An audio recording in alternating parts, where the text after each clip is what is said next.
Casey's story of Atlantis, which is basically a collection of readings throughout the time that he was giving readings to different people. He would just explain how he did it. It wasn't an entire narrative that he just spilled out while he was kind of in a trance.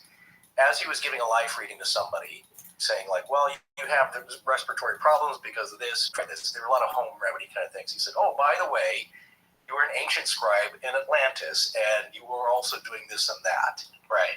The fascinating part is that, yes, over thousands and thousands of readings he gave to people, they would take out, his followers would take out bits and pieces of different topics he would talk about, and then he strung them together, and that's what formed the narrative. So if he was faking it, it's a pretty good accomplishment. Yeah. Because it does form a narrative on the history of Atlantis, again, by a guy called America's Sleeping Prophet, where he was kind of in a somnambulistic trance and talking about this.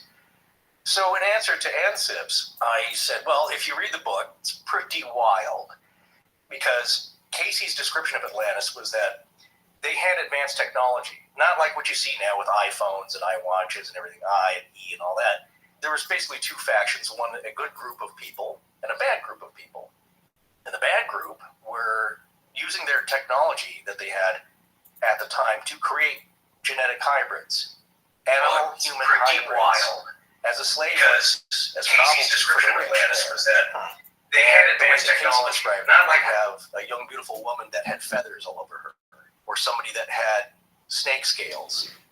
That they were doing gene splicing with animals and humans, which we don't even want to think about that nowadays. Even Dolly the sheep was a big deal.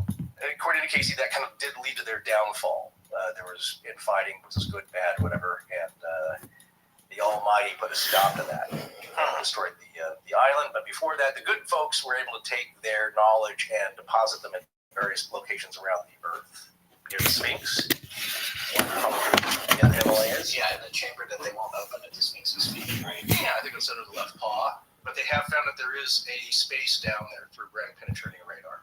Anyway, long story short, not the first time people have heard about this. So the answer to his question, is the Minotaur real? Well,